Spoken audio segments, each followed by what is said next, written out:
Hello, everybody, and welcome to episode 24 of SimpleBiz360 podcast.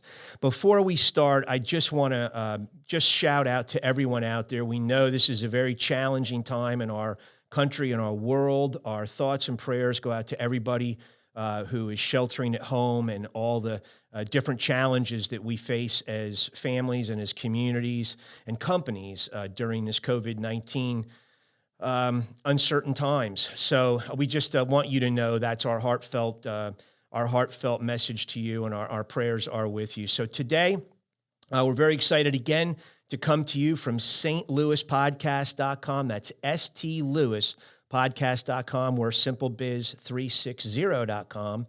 And I just want to remind, I'm going to start reminding everybody at the end of the show, if you just go to the lower right-hand corner, if you're viewing the show, there's going to be a little pinwheel icon there.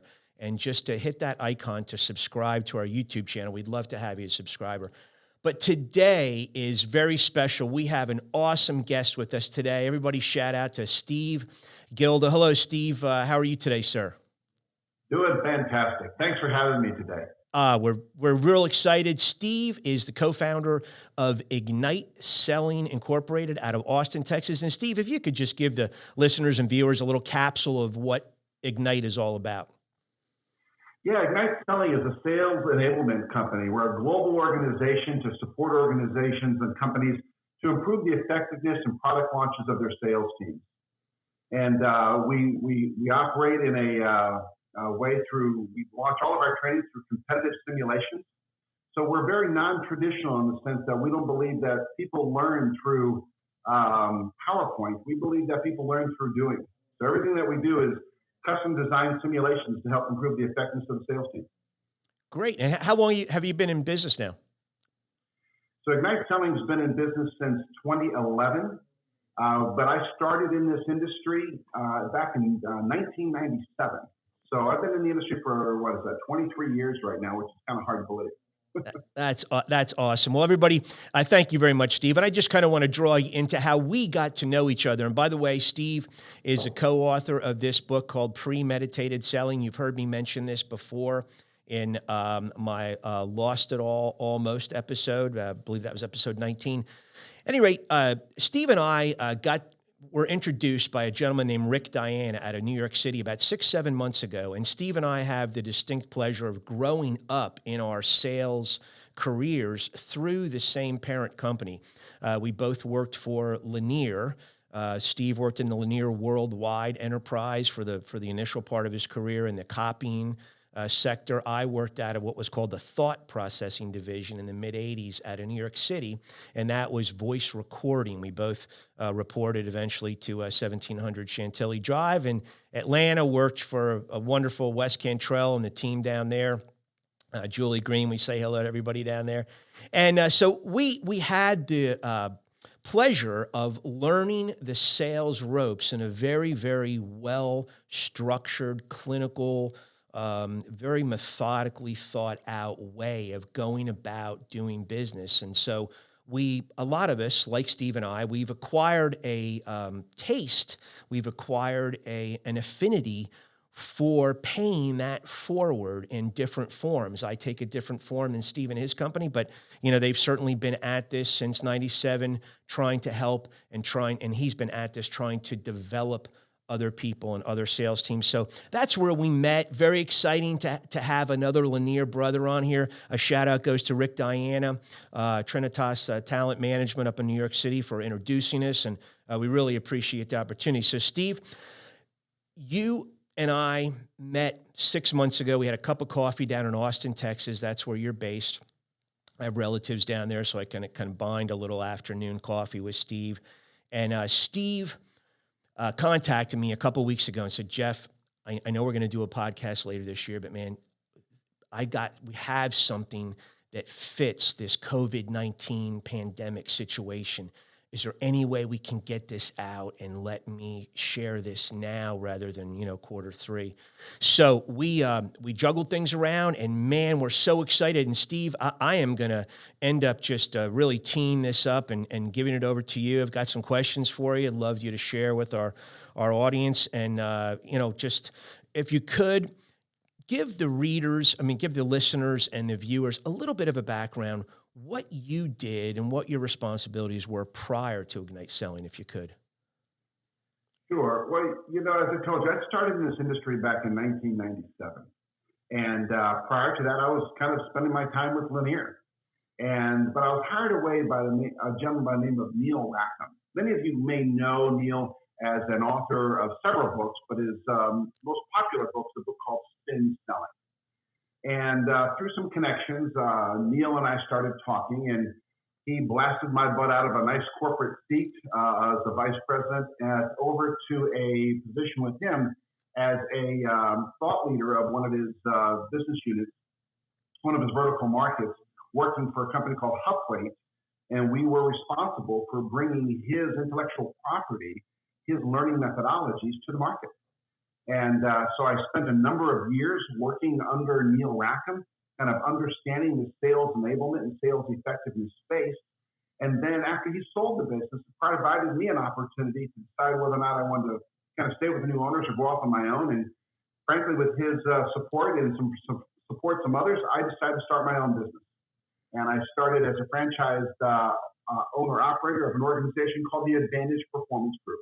APG is still a very healthy business today and a great partner of ours, where I was once a franchise owner and supporting all of the wonderful products that they have to offer. I ran that business for a number of years and then eventually kind of started off on my own.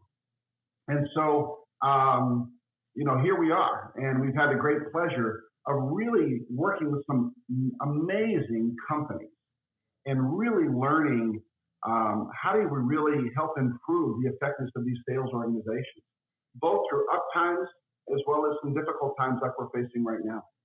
So, Excellent. We're grateful to be kind of where we are right now, so we can give back, we can support organizations that are having sales teams that are kind of struggling. So, and just for everybody's listening, just knowledge, Neil, wasn't this associated early on with Xerox initially? Yeah. Is that correct? Spin He selling? was. In fact, his research was funded from the Xerox Corporation. A lot of the funding that did his research, that supported his research that created the book Spin Selling actually came out of funding and support from the Xerox Corporation. Wow. That's exactly right. Okay, that's what I thought. Yeah. So, or is it okay to tell us a little bit about some of the companies that you do business with, some of the markets you work with? Absolutely. We've had the great pleasure of working with several companies in several different industries, from healthcare to finance to IT companies. And some of the companies we've partnered with are companies like Capital One and MasterCard, or companies in the IT space, or companies like Juniper Networks and Ingram Micro. Wow. The companies in the healthcare space are companies like, Medtronic or Boston Scientific or Smith & Nephew. So we've worked with just some great global partners. Wow. We work with organizations for the most part that have a very complex sale. And we work with organizations that typically have business units or divisions of their companies with greater than 50 salespeople. Not that our content isn't applicable to all of those solopreneurs and entrepreneurs that are out there, because the content that we bring to the marketplace is still very, very relevant to them. But we've elected to kind of choose a market space that typically looks for organizations or sales teams with greater than 50 bodies. Is it fair to say that you kind of interact, and reading your book, I get the feeling you interact with companies that have different layers of decision makers and influencers and personnel that are involved in an overall pot stirring of final decision making? I like that. I like that pot stirring because, I think that's pretty well put. I think, to sum it up, I think our support, the way that we're able to help clients, are companies to whom have a rather complex sale. And that means, like what you just said, is the fact that there are multiple influencers involved. But it also might mean is that there are multiple competitors involved as well. Okay. It could also mean that budgets come from several different areas. Right. So it's all of those kinds of factors thrown in together that we really believe that we can really make an impact.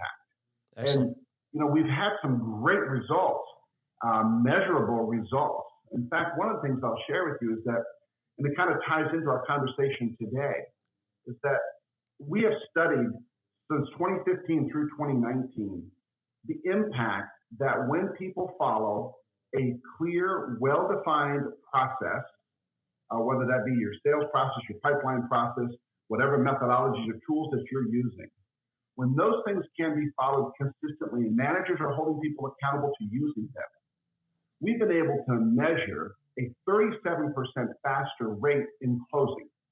So we're accelerating the pipeline 37% faster by merely helping people put together a process and a procedure and tools to help them be more effective. And we're going to talk a little bit about Excellent. that. Excellent. And the really cool thing about this, Jeff, is that it supports what you're talking about in your book.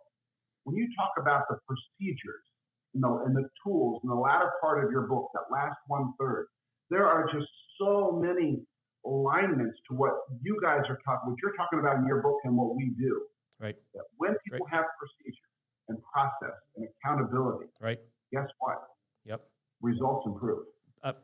Well said. Thank you very much for that. Thank you for the plug, by the way. I really do appreciate that. And, Steve, I think we come from a background, and I hear it loud and clear in what you're saying. If you can't measure it, you can't manage it. And you do a really nice job. I've looked over your website, great website, igniteselling.com, by the way, just great stuff. But you obviously have a lot of metrics on there that you make sure that you have measured over time, which is very beneficial in letting customers see that evidence, is right there in front of them. So I know that you, prior to putting this strategy together that we're going to talk about and unveil today here, you had the pleasure of reaching out to what I think you told me 10, 11, 12, somewhere around there, sales leaders. Could you mention that a little bit? Talk about that pre-development of this strategy you came out with?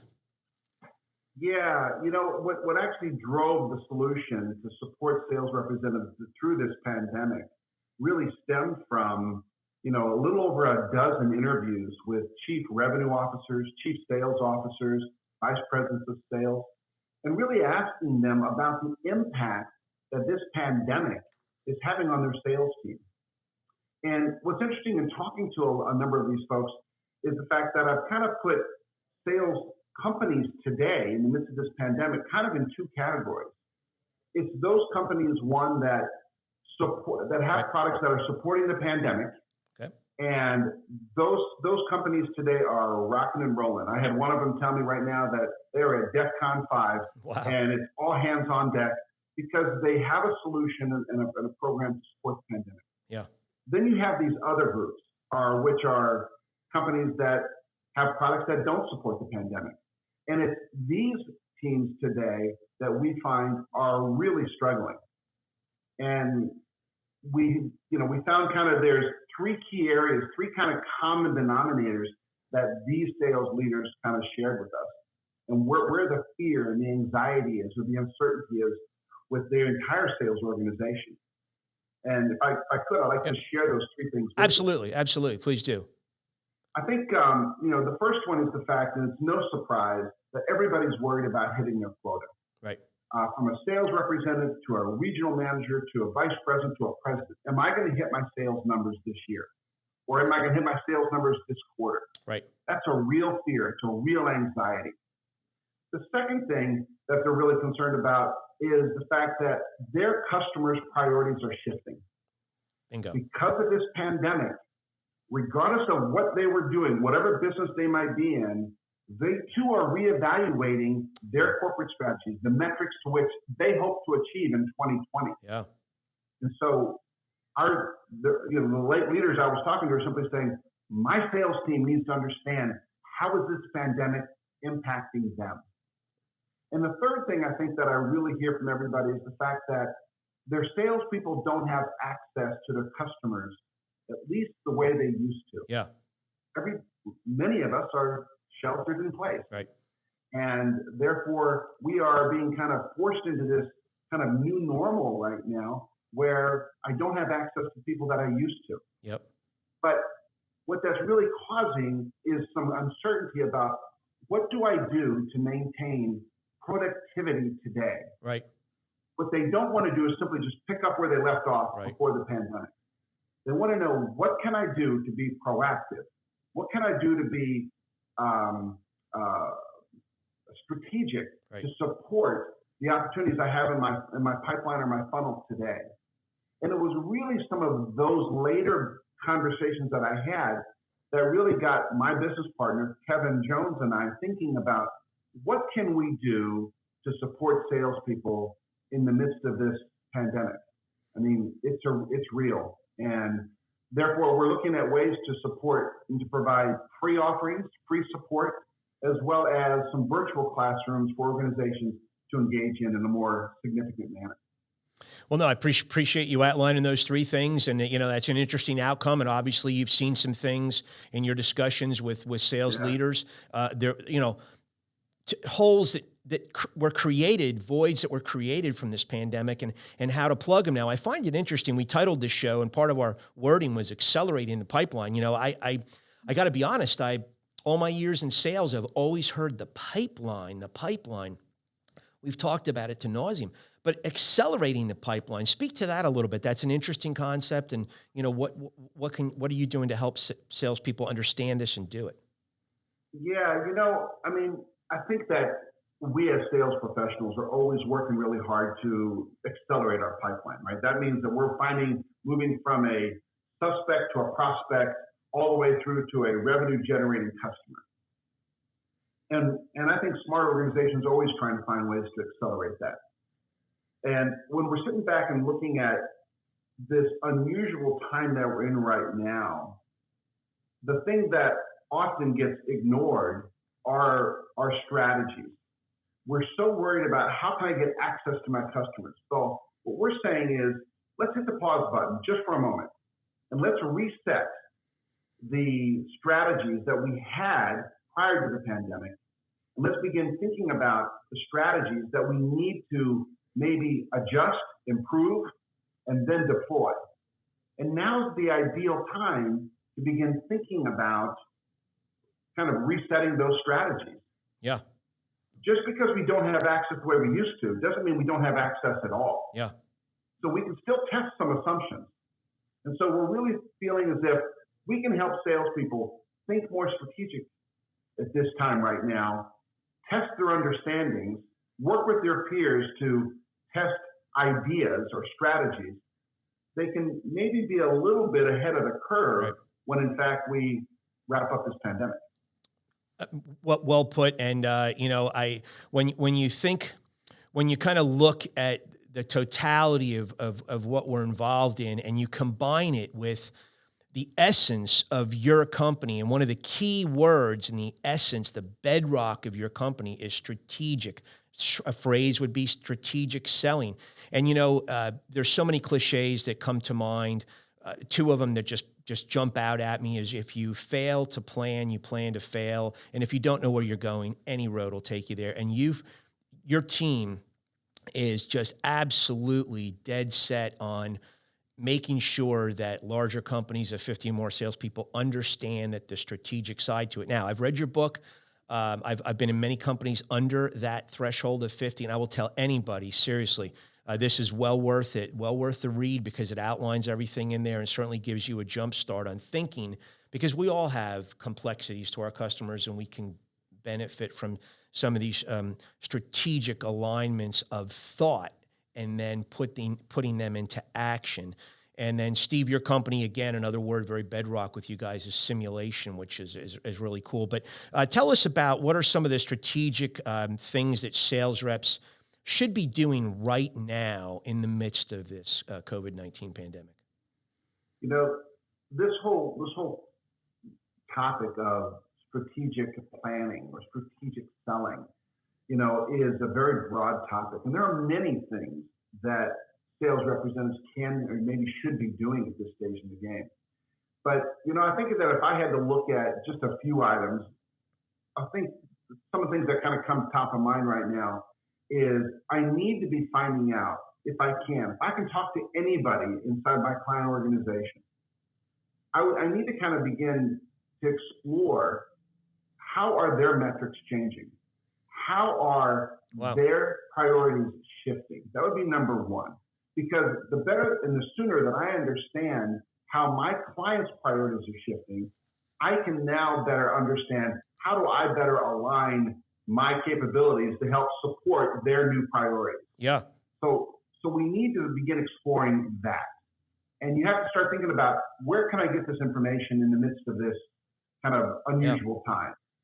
I think another one is I need to begin thinking about myself in terms of what are the potential barriers that I'm going to run into when I try to meet this new client's and support this client's priorities. If I'm not thinking about the barriers that I may potentially run into, I'm eventually going to have this opportunity stall. Yeah. And what I don't want to have is this opportunity to get stuck in my pipeline for months on end. Right. So let's leverage this time.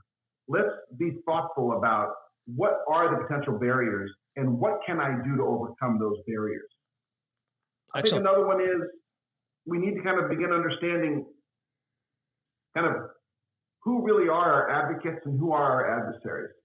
I mean, let's face it. If you're a sales representative, Jeff, in any account today, and you've been managing that account for a few years, you generally know who loves you, who doesn't, Right. who's important, and who's not. But things change over time. Now's a really good time to kind of test our assumptions, talk to those people to find out what is their level of influence in a decision like this. Right. Or how do you know that somebody is really an advocate? Just because they say, hey, I like you, or hey, I'm using your product, doesn't necessarily make them an Right. advocate. Right. We always say an advocate is somebody to whom is willing to sell on our behalf when we're not Right. there. You know, and I think the last thing that we could do is to start to ask ourselves, what is the decision criteria these customers that are in the latter part of our pipeline process, what's the decision criteria that these customers are using to compare us against the competition? Right. When you think about it, everybody knows that price is going to be a decision criteria. But if I had to ask most sales reps today, other than price, what is the decision criteria the customer is using to compare you against the competition? Unfortunately, most sales reps won't know. So now's the time, get on the telephone with somebody and start Right. finding out the answers to these questions. Who's your advocates? Who has the influence? What are the potential barriers? How have things changed? What's the decision criteria? This will all allow you to develop a smarter strategy so that you can hit the ground running when this pandemic is over and start kind of really accelerating your pipeline. Is it fair to just come out and ask customers directly, hey, with this situation we're involved in, what's changed on your side? I mean, just speak freely. I mean, is that a fair question? Jeff, I think sales representatives have a tendency to make it too difficult. Yes, I think it can be just that simple. And I also think it can be just as simple as the question you asked about, so how's this pandemic impacting the priorities of your organization? And what are you being held accountable to in order to support those? Right. Because my job is to support you. Right. Let's not make asking questions more difficult than it is. Right. Why not simply just ask, hey, listen, I understand that this pandemic may be having serious impact on budgets, but other than price, other than the cost of the solution that we've been talking about up until this pandemic, what are some of the other decision criteria that you're using to make a smart decision? Don't make it more complicated than it needs to be. Just ask the question. Great. Great. Well, thank you, Stephen. And hey, listen, folks out there, we are leading up to a really cool announcement of what Steve and Kevin have put together. But a couple more questions in the lead up to this. What, as a trainer, what would you suggest that account executives and salespeople do now while they're in shelter in place? What would be your recommendation? Yeah, I think, as I stated just a little bit ago, I think it really is kind of important, Jeff, that salespeople now take this time to not just react and start picking up the telephone and calling people, or getting on a Zoom meeting or having conversations of good intent, but be thoughtful about the time that you have with your customer. Your customer is facing a lot of challenges too. So make the time that you have with them count. And the way that you do that is by sitting back and thinking strategically first about what is it that I need to find out from this customer. And it's all these things that we're talking about. But it's about not reacting and getting on the telephone and saying, "Hey, man, how you doing? What's going on?" Right. And using just kind of general knowledge. It's important, obviously, to check in on a personal level. Right. But remember, this person might have limited time because they too have other priorities Right. and they're working in a different environment. Be thoughtful about the questions that you're asking. Amen. Make sure that the questions that you're asking help drive the strategy you're trying to deploy. Amen. Yeah. No, well, and another thing, I just, Steve and I, we've talked obviously before this podcast and shared some thoughts and ideas, and we both love getting into the customer's shoes, wearing their clothes, looking through their eye glasses, understanding their point of view from their chair. So I do just want to caution, and I'm sure most professional people out there understand this, but, there's a lot of things going on in every household of every person that you're trying to interact with or interacting with. I mean, 3,300,000 people filed for unemployment recently. I just had an email yesterday. One of my bosses has been let go for 90 days. And, when that happens, you just wonder, is that person ever going to come back? And so there are things going on sprinkled upon all these families and decision makers throughout our country. And just understand when you're talking to them, just what Steve said, be thoughtful, because you don't know what's going on in their world. They may have relatives who are been stricken by this COVID-19 pandemic. So you just don't know. And, I think sometimes, Steve, a big common thread in my book is trying to understand things from the customer perspective, because I think over the decades, we've become much more numb to doing that. We don't do a good job of it like we did in the olden days of Dale Carnegie's and so forth. We move quick. We tend to think egocentrically about us, about our mission. And man, there's a whole nother side to that coin. And we both come from the school of thought, Steve, and we were taught early on, there's a lot of simplicity in this statement, but people buy from people they like. And if you're multi-layered, you're looking for multi-layered influencers and people to get in your camp, they have to like you too. They do. So just be great piece of advice. Be thoughtful. So VSPS. We talked about it yesterday. I don't want to shortchange it by giving it an acronym, but you said, hey, that's pretty cool. So tell us about what you and Kevin have done to electrify, this whole accelerating the pipeline process. When we started our company, we believed that people learn by doing. So we don't believe that people learn by sitting in front of PowerPoint or in front of videos and merely just listening. It's a single medium, okay, and it should be used. But we really believe when it comes right down to it, if you want to change your behavior, start applying what we're talking about. So with that in mind, we started launching our entire portfolio around these simulations. And given this pandemic, we've had to pivot our business as well in order to support our customers. Our customers, we had 3 or 4 customers in the month of March that said, hey, we have to postpone what we're doing. We're grateful for one customer. I'll leave their name out of it. I'm not sure if they want us to share their name, but we were grateful for them. They said, you know what? Let's do this in a virtual setting. And it's something Kevin and I explored, but we always thought that simulation, application-based learning is going to be difficult to do in these virtual settings. Well, kudos to Kevin and kudos to that particular customer, because they worked it out. And we have found a way to put people into this, what we are calling a virtual strategic planning simulation, which you have so kindly coined as VSPS. But this virtual strategic planning simulation is a way to which we put people into small groups. There's usually about 15 to 20 people on a meeting in this virtual classroom, but majority of the time we are breaking them into groups of 4 or maybe 5 people. And they are working through interactive learning maps. Okay. An interactive learning map is a game board for learning, and we customize that learning map around a real account. We create a website for it. We create for your particular company. We create real characters that you help us kind of create. Those to whom like you, those to whom don't.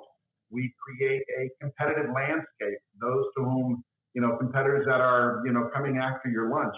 And so we create this whole simulated environment. And as we are kind of unfolding these modules, we apply it both around the simulated account, and then we apply it around your own account. So again, as you heard me say, this is all about learning by doing. Yeah. It's about applications, about experiential-based learning.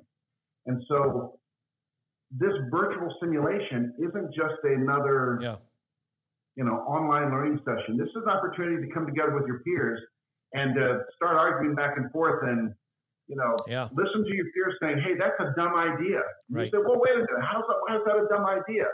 And you can kind of defend your ideas. You can share your ideas. Again, it's all about strengthening the strategic thinking that we're currently looking at with these customers that are in our pipeline. Now, how new is this virtual strategic selling program? Is it a couple days old, a week old? Is it? Yeah, we're actually launching our very first one the week of April 6th. Wow. So so we're really excited about it. The good thing about it, it doesn't change the learning design.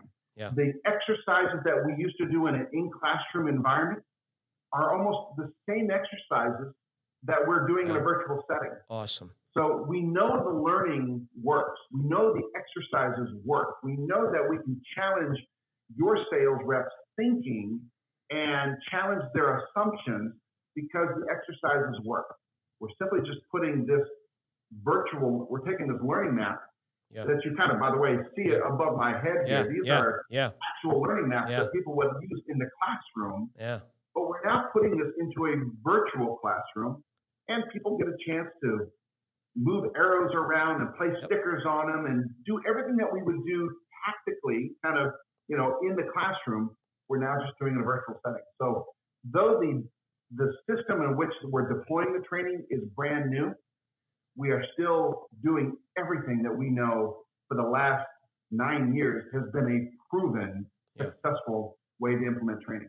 It's awesome. I mean, folks, if I think there's pictures on your website, but I've seen pictures either on LinkedIn or on the website, I believe, where, you've almost got like a camera shot or camera angle from atop the table, and you're looking down on people, and you see this map laid out and all the interactive energy that's in the room. And it's just it's a phenomenal concept and phenomenal way to learn. I mean, if there's companies out there looking for new ways to do things. Wow. I mean, this is cool. And so the virtual thing now, are you restricting the virtual program to 50 or more salespeople organizations, or are you opening this up to other? Yeah, I appreciate that question, Jeff. We are toying with the idea of supporting smaller organizations or independent sales, maybe distributor reps through more of a public type program. But we have not set a date for that yet. Okay. Because all of our learning is strictly customized around our clients' real world. Doing that around a public setting right now is a little bit more. It's going to require a little bit more thought about how to do that. Yeah. So it's on the radar. I don't have a date for that right now. Okay. But we are primarily still looking for. If you have a sales team of 15 to 20 people, and you want to go ahead and do this, we're happy to support it. If you have a sales team of 3 or 4, we're probably not the best fit for you. Okay. Fair answer. Thank you very much for that. So how does, and I'm just going to call it VSPS rather than stumble over the whole words, but how does VSPS differ from the face-to-face training programs of maybe some of the competition that's out there? Yeah, so this particular virtual strategic planning simulation is different, obviously, because we can't meet face-to-face anymore. Right. People are sheltered in place. And yet there's still this desire to have to try to help my sales team stay sharp in the midst of this pandemic. But the way that it's different, let me step back into looking at traditional training. You and I, and probably most people listening to this, have been through some classic sales training in the past. And it looked and sounded something like you came together in a group. Maybe you were put into small table groups. Right. You had a PowerPoint projector with a facilitator up front. You had a workbook, and the facilitator or the trainer started flipping through PowerPoint slides, talking about the concepts. You would follow the exercises in your workbook. You would do some traditional role plays, which, by the way, everybody loves doing, right? But we would do, and that was kind of traditional training.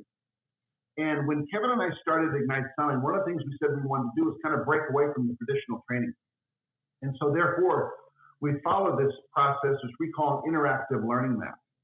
And it is this big game board, as you kind of see behind me, where people are learning kind of through a series of activities on this learning map. And what we're not doing is we don't have any PowerPoint. And we don't have a classic trainer.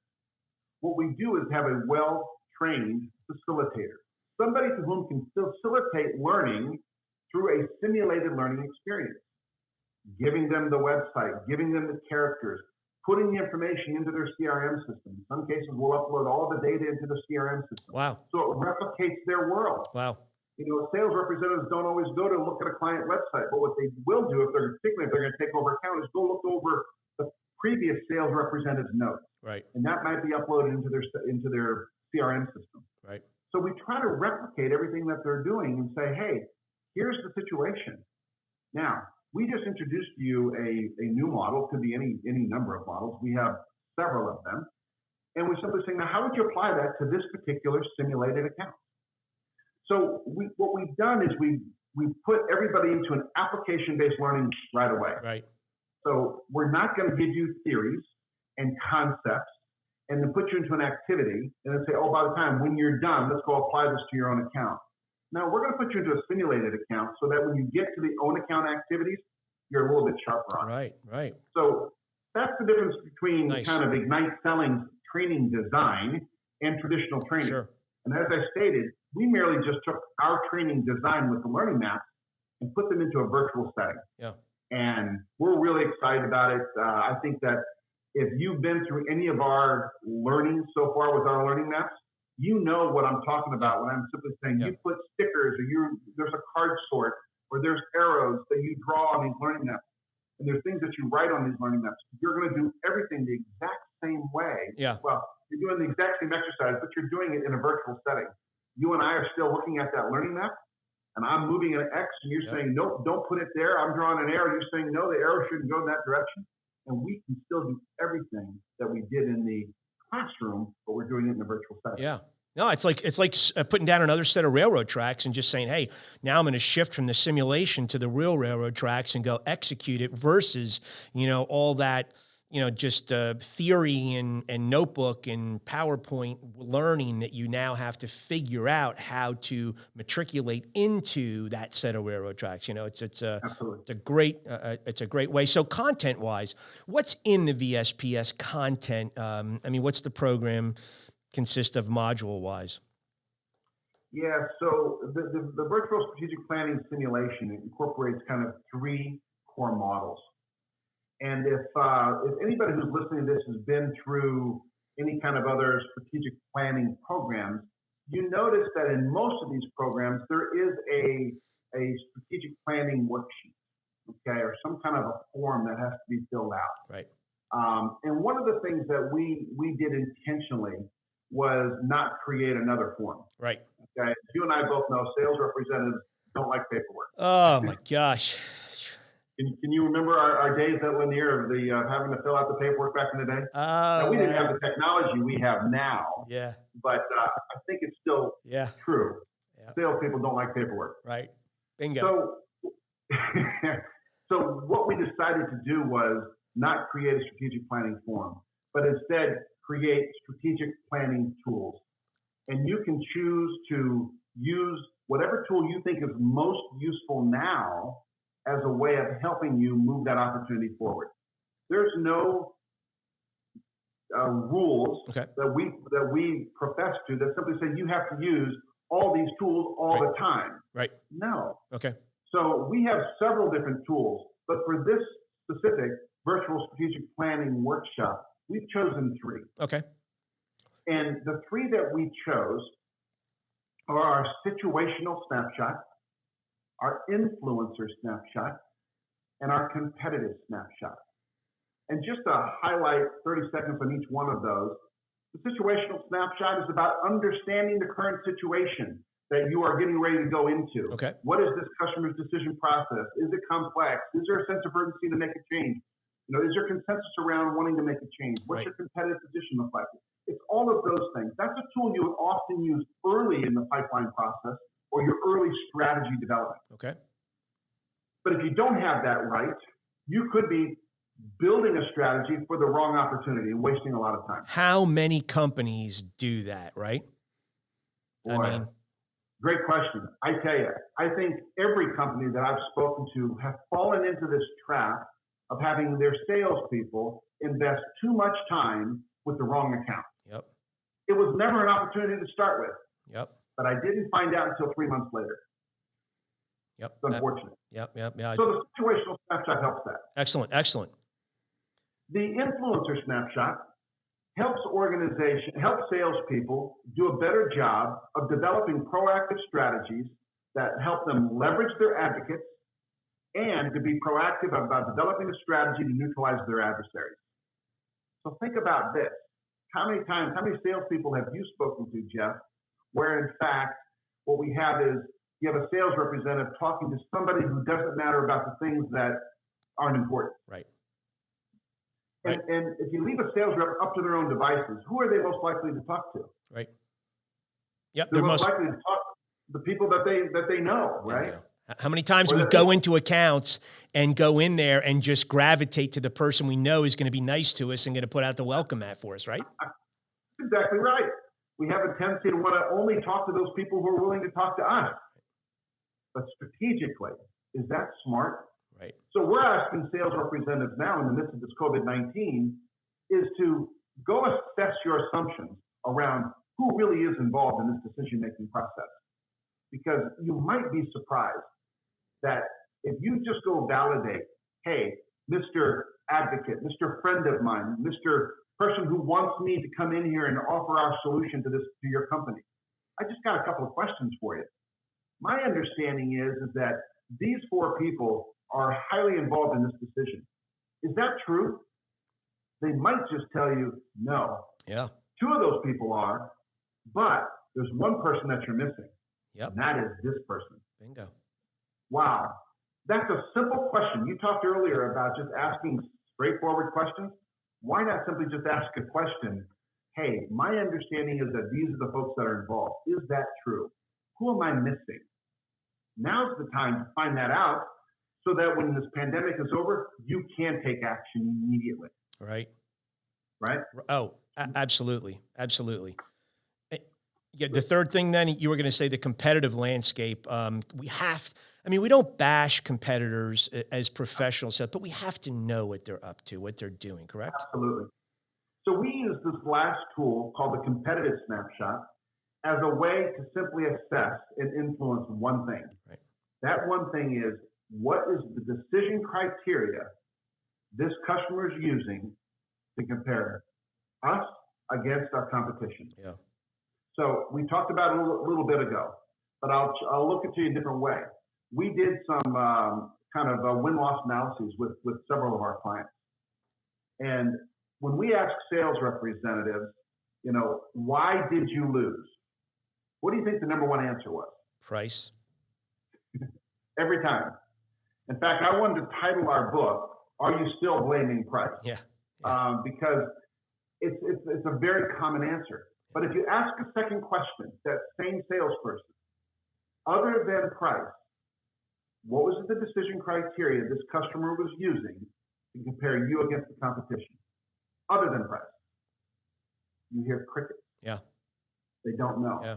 And even maybe the smart ones or the more sophisticated sales reps will give me an answer. They'll say ease of use of the product, the breadth of our product line, our experience in the industry. Okay, so terrific. So it's ease of use, breadth of product line, and experience in the industry. Right.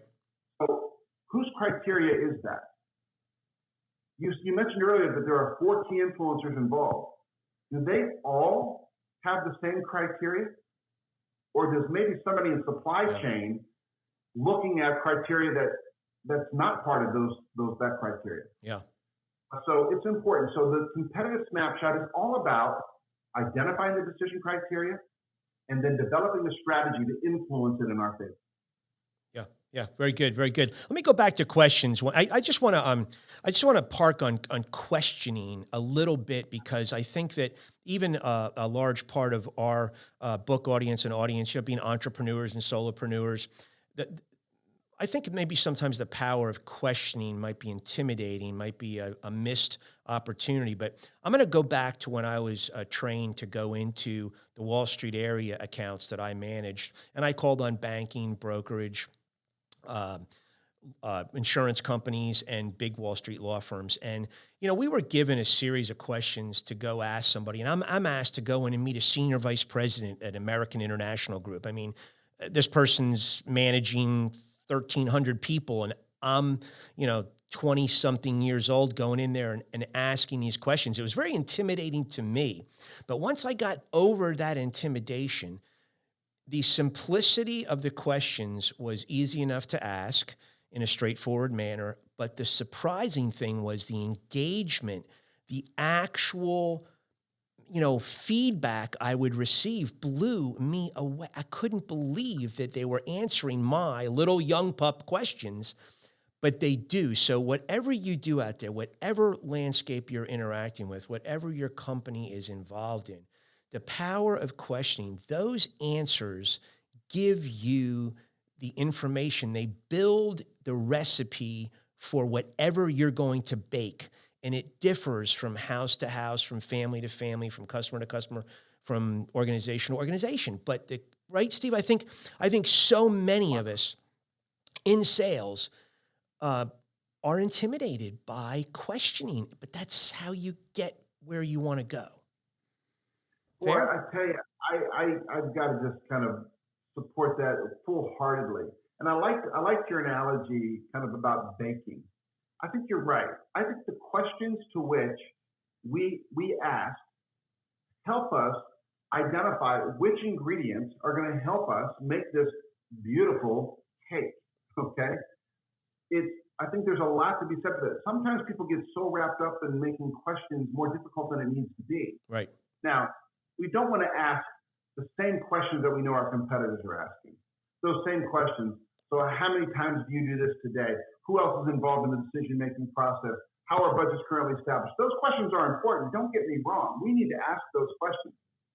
But I always say that if a customer answers your question before you finish formulating your question, it probably wasn't a very thoughtful question. Yeah. So our job is, yes, we need to ask those kind of basic fundamental questions. But I like what you said, that you got the customer really engaged because you were asking questions that were thoughtful. Yeah. You made them think. And so we need to be thoughtful about the questions that we're asking, Yeah. so that we can serve our customers. So be thoughtful about that. And that requires some time Yeah. to plan. And guess what we have right now? Yep. Time.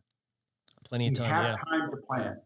Yeah, boy, I'd love to just park on questions and talk a lot about that. I've got a lot of great stories and input, but for another day. But yeah, I mean, folks out there, seriously, just those are so vital to giving us the material we need to build a case, to win more of those adversaries, to keep those advocates, to win more of those influencers over to our cause, and really meet the goals and objectives head on.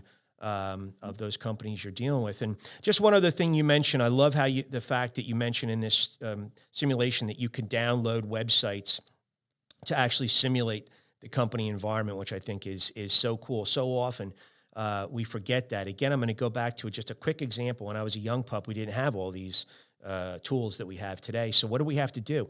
We had to go and call the investor relations office of companies I called on, get them to send me a copy of an annual report to my house. And I would open that annual report up and I was taught, read the president's letter in the opening remarks.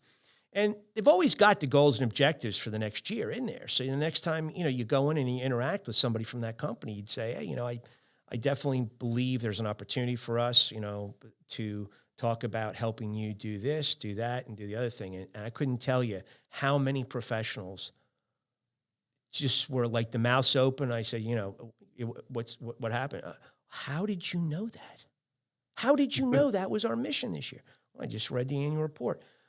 Right off the bat, the rapport you establish through taking that initiative to get prepared and understand, again, sitting in their seat, looking at the things through their lens. The president puts out a three-pronged challenge for that year. Everybody in those seats down below are hearing that every day of their life in corporate America. So we have to be, that's another powerful thing. If you're not researching your companies on their websites today, wow, please start to do so, right? But what you just said there, Jeff, I think that, again, people that are sheltered in place right now should be leveraging this time and leveraging the technology that we have.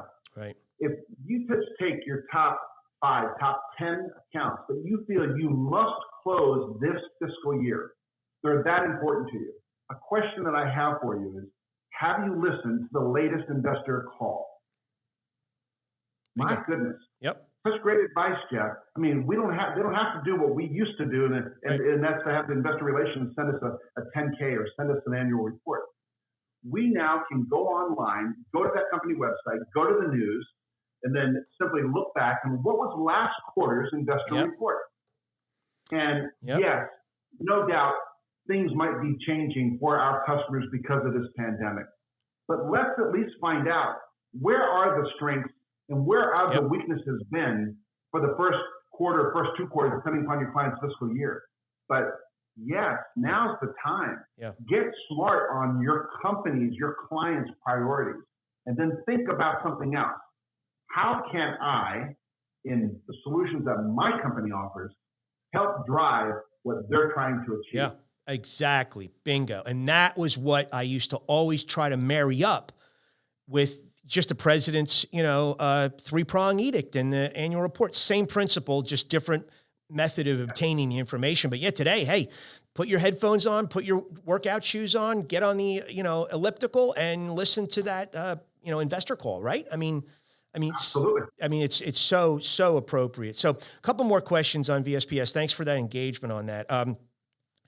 So once you launch this April 6th, 2 questions. How long would the process take for a company that wants to engage in it?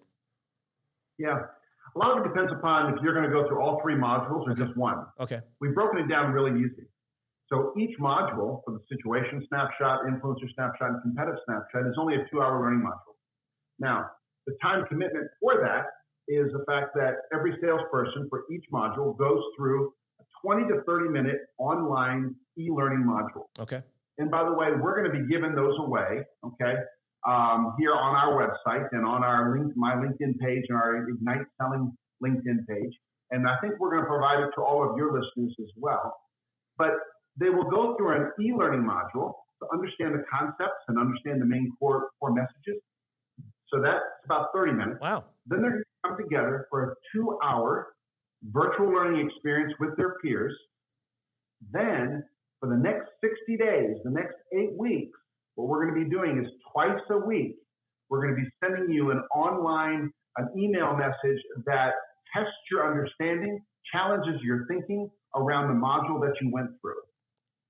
So the time commitment really is about 2.5 hours, 30 minutes up front, and then 2 hours in the actual virtual classroom. And then it's up to you if you want to continue to use the reinforcement solutions and tools that we're providing you. Great. But most clients right now, the clients that we have set up for this right now are going to be doing a 2-hour module every Monday afternoon for the next 3 weeks. Wow. Very cool. Other clients that I'm talking to are going to do it Monday, Wednesday, and Friday. And they're doing it from 2 to 4 every month on Monday, Wednesday, and Friday in the middle of April. So, that's you have several different ways you want to do it. You only want to do two modules. Well, there's 4 hours of time you need to find for your sales reps. You can We don't recommend putting anything back to back because Okay. let's face it, we're all salespeople. We don't have the Okay. attention span for more than 2 hours. And so this the duration of this VSPS offering, is there going to be a bracket of a start date and a bracket to end the date, a bookend to end the date of your offering this or not? We're going to open this up to anybody who wants it. We're going to keep it open. Okay. Okay. We're not sure how long this pandemic is going to go. And we're starting to see the trends where just budgets are going to be kind of tightened up a little bit. So people are hosting summer training conferences, regional meetings, annual sales meetings. Those things are really going to start to kind of slow down. So we're not only just creating this virtual strategic planning simulation, we're taking larger parts of our portfolio and putting them into a virtual simulation as well, so that we can go ahead and continue to support our clients with our broader portfolio. But for this particular solution that's really being tailored to accelerating your pipeline, we really believe that this is going to be an issue that a lot of clients are struggling with now. They were struggling with it before the pandemic. And we're simply making a strong encouragement to say, hey, your reps have time to stop and think strategically. Right. Hit the reset button on all your strategies for those key accounts in your pipeline and allow us to kind of introduce you to a set of tools that will challenge your assumptions around what you know, what you don't know, what you need to know, so that you can develop a proactive strategy and hit this ground running the moment that you have access to your customers again. And does the cost for this for a company differ by size of sales team or sales organization? No, we haven't really gotten to that point yet. You know, we have a pricing model that is kind of established for anybody and everybody, but we also think it's a pretty fair pricing model. Those folks who want to do it, you're talking $250 per module. Okay.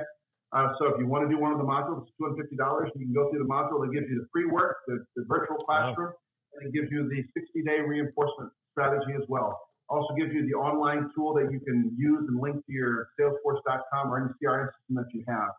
So for $250 per module, that's what it's going to do. There's a facilitation cost and a design fee, but a lot of that fluctuates based upon how many people are going to be going through this and all that kind of stuff. Wow. But so there's three buckets. There's a participant license fee of $250. There's a design fee. It's probably a couple $1,000s to create the simulation for you. Okay. Per module, and then you have a facilitation fee. Which is all fair. So, and I love interwoven in between is making sure that the retention level of the information taught is there. And again, if you can't measure it, you can't manage it. So, you know, you guys do that and you keep everybody on track, which I think is great as well with the retention. So, with that being said, April 6th is the launch date. So this is an April 2nd podcast. So we'll make sure we coordinate with Steve that on our platform, SimpleBiz360.com, on the YouTube version, the episode version of this, we'll make sure we draw a reference to that link as well. And we'll make sure, Steve, with your permission, that we put it out where we can, you know, as we air this episode and get people just to be real clear, we really want to provide support to those sales representatives who are kind of shut in place right now and are really uncertain about what I should do. So the very first module we're giving out for free is this influencer snapshot module. Okay. We want people to hit that reset button right now and start asking yourselves, you know, who really are my advocates? How do I know they're my advocates? Who are my adversaries? What am I doing to neutralize my adversaries? What can I do to try to influence the level of the voice of the people who really want to support us? How do I reduce the level of influence of the people who don't want to support us? Now's the time to be thinking through those things. We already have a plan in place once we have full access to our customers. So this is the first of 3 modules that we're going to be providing access to. Steve, awesome. You know, hats off to you and Kevin for coming up with this, for reacting so quickly and bottling this up. And I really thank you for reaching out to me and saying, hey, could we, you know, in the theme of accelerating, could we accelerate this podcast and get it out sooner? So I think this is a very appropriate message. It's not only appropriate now, but as you said, who knows really how long shelter in place, who knows what the whole gamut of this COVID-19 really is. We certainly hope, for people's sake out there and for families and for people who are affected, that this we flatten this curve and get out of this quickly. But so we applaud you for doing what you're doing, and I really thank you for letting me be a component of telling this message and spreading this news. I really do. It's an honor. And if you ever need any like comedic act, I do a stand-up routine on Terry McManus. I will let you know, folks. Yes, Terry McManus is a beloved ex-sales manager of many of us in the New York City area, classic New York guy, and just the stories. I'm one of gazillions of people that can do imitations of him, but it's great stuff. So anyway, just if you need some humor in there, just to give me a call. But well, listen, every show that we do, we've started something to try to continue to advance rock and roll. I love rock and roll. I don't want to see it dissolve away.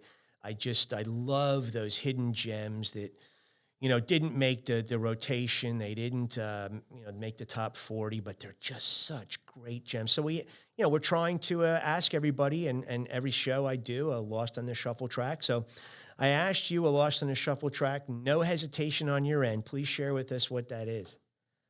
Yeah, I think one of the things Lost in the Shuffle is probably not as old as you and I are by any stretch, but what I feel kind of fits that category is a song called "Satisfy Me" by Anderson East is the song. So it's just one of those kind of Anderson East. Not many people know who he is, right? And I think it's just one of those songs that if you like that gritty blues rock and roll kind of sound, here's a guy that can really put it up for you. Oh my gosh, folks, if you don't know him already, so this song, Satisfy Me, 2015 release, came from the Delilah album, which I think was his third studio album. He's from Athens, Alabama. I think he makes his home now in Nashville.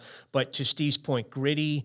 He's got that Americana, R&B, bluesy rock. Oh, he plays 3 instruments. Guys, just on the money. I mean, it's a cool stuff. So again, Satisfy Me, Anderson East, great contribution. We appreciate that.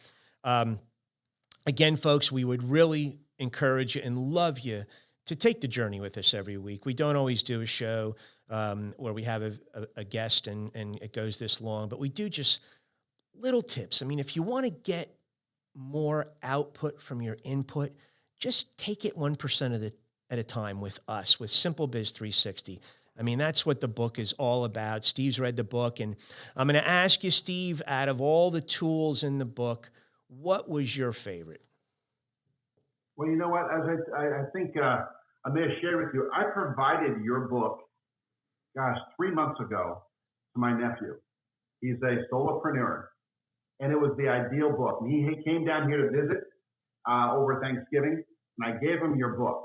So I can't speak to one of the tools, but I can speak to the section of the book that I thought was most impactful for me and probably most impactful for anybody to whom is thinking about what should I do now in the midst of this pandemic. And you provide some amazing tools in your book, and you break them down into several different categories. I think 4 different categories. There's one on procedure. It's a section of tools. And I want to say there's almost 20 tools just in your procedure section. Right. Correct me if I'm wrong. Yeah. Couple more, yep. Yeah. So it's those tools that really struck me. And it's those tools that I've started implementing in some of my practice, some things that I do, because they're things that you might have heard of before, but like you and I both know from our Lanier days, the old is forever new. Yep, correct. Remember that statement, right? That's a Lanier statement. But the old is forever new. And these are some tools that I long forgot. And I'm grateful for them because people to whom can put better process, better accountability in place are going to have better predictability of their results. Yeah. So who wouldn't want to have process and procedure to improve greater predictability? Yeah, no, I appreciate that. And folks, I do want to say that, even our last guest that was on episode 23, Donna at Bait Potter, she mentioned that she really loved how we do this. So in the back of the book, we have little icons for each one of our tool drawers. And we list the tools, tool by tool, in the back of the book. So if you ever want to go hunt for something, you can just go to the back and find that section and look through those tools. But, it's nothing sexy, Steve. Procedures, a lot of people, just go, oh my gosh, standard operating procedures, that's such old school stuff. But you're right. It it's stuff that's there because it sets us up for success. It puts guardrails there to protect us from going outside the rails and falling off the cliffs and losing customers. And it's all about making customers happy, meeting their needs, seeing things through their eyes. And you certainly, you and Kevin do that on a daily basis. So we thank you. And it's just been an awesome pleasure. Again, folks, the little pinwheel icon in the bottom right of our screen, if you're looking at it through YouTube, just hover your cursor over that. That's a subscription. We'd love you to take this weekly journey with us. We really are trying to bring a quality show to market. Steve listens online or on one of the listening platforms, which we're on about 15, I think, now. Yeah. Alex does a great job on the boards and making sure this sounds and looks great. We're getting better as we go along. We're learning more tricks of the trade as we go along. This show's only going to get better for the short period of time we're on every week. So folks like you, Steve, make this a blessing. We appreciate all you're doing. We hope you and your family stay safe. Again, folks, stay safe rather. Again, folks, it's igniteselling.com. April 6th is the VSPS launch. We'll keep everybody abreast of that. You'll see Steve and I, we're active on LinkedIn. We'll be doing the best we can to get the message out. And from St. Louis, we say, and to Austin, be safe. Just to hope you and your family have a great month. Thanks for having me on. Really appreciate it. Always good working with you.